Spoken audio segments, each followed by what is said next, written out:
You're listening to an African Elements top news story for June 26, 2025. Please visit our website at africanelements.org for more daily news. The family of Karen Henry, a 61-year-old black woman, has filed a lawsuit against the city of Chicago. Her tragic death in November 2024 occurred when her vehicle was struck by a stolen car fleeing a police chase. This heartbreaking incident has ignited a crucial conversation about police pursuit policies and their impact on community safety. Karen Henry was driving on 60th Street near State Street on Chicago's South Side when the collision happened. The stolen car, actively pursued by police, slammed into her vehicle, causing fatal injuries.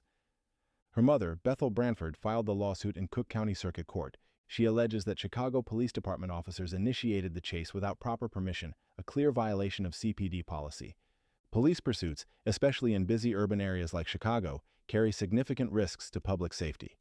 The chase involving Karen Henry's vehicle culminated in a violent crash that also involved a CTA bus, injuring nearly a dozen people.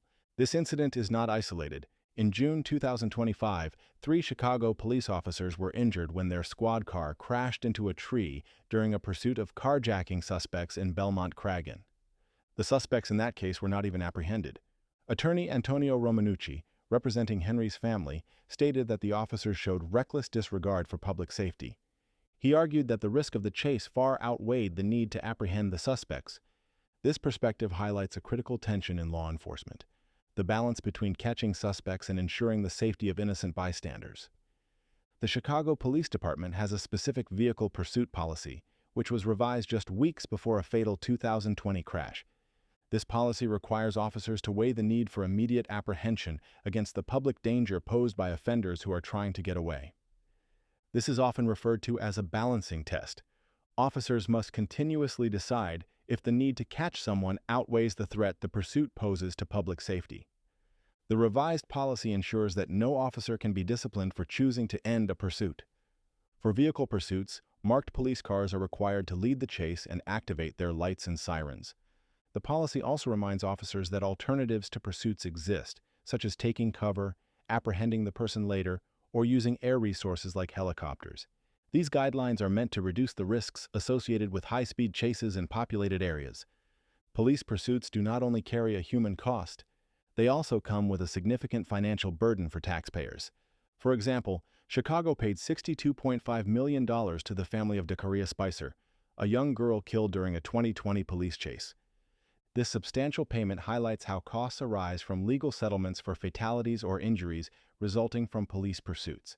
The fatal crash that led to this settlement occurred just weeks after the Chicago Police Department changed its policy for vehicle pursuits.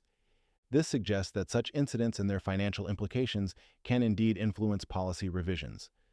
The Karen Henry lawsuit similarly aims to hold the city accountable and bring about changes in police pursuit policies to prevent similar tragedies. There is ongoing scrutiny and concern regarding police conduct and its impact on communities, particularly minority populations.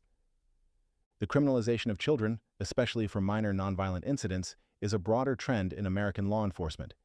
Research indicates that early interactions with the criminal justice system increase a child's likelihood of future encounters with police. Critics argue that the full scope of police violence extends beyond just fatalities. It encompasses numerous instances where police use violence and individuals survive. In Chicago, Black and Latino neighborhoods are disproportionately affected by traffic enforcement, including speed camera programs. This is due to decades of urban planning decisions that prioritize enforcement over infrastructure improvements. The lawsuit filed by Karen Henry's family is a powerful step towards seeking accountability for her senseless death. Bethel Branford expressed her devastation, stating that her daughter's death could have been avoided if the Chicago police had prioritized community safety over the car chase. Her words resonate with many who believe that the risks of police pursuits often outweigh the benefits. The family hopes their lawsuit will lead to real change and prevent future incidents. This pursuit of justice is not merely about financial compensation. It is about pushing for policy reforms that prioritize the lives of community members, especially in areas already burdened by systemic inequalities. The outcome of this lawsuit could set a precedent for how police pursuits are managed in Chicago and potentially beyond. It is important to acknowledge that law enforcement personnel also face significant dangers in their line of duty. The death of Chicago police officer Crystal Rivera in June 2025 highlights these risks. Hundreds of police officers and mourners gathered for Officer Rivera's funeral, emphasizing the profound impact of such losses on the police community. This tragic event serves as a reminder of the complex and dangerous environment in which police operate. However, the dangers faced by officers do not negate the need for policies that protect the public from unnecessary harm during police actions. The challenge lies in finding a balance that ensures both effective law enforcement and maximum public safety. The lawsuit brought by Karen Henry's family is a critical part of this ongoing conversation, pushing for a future where such preventable tragedies are no longer a reality for Chicago's communities. Copyright African Elements.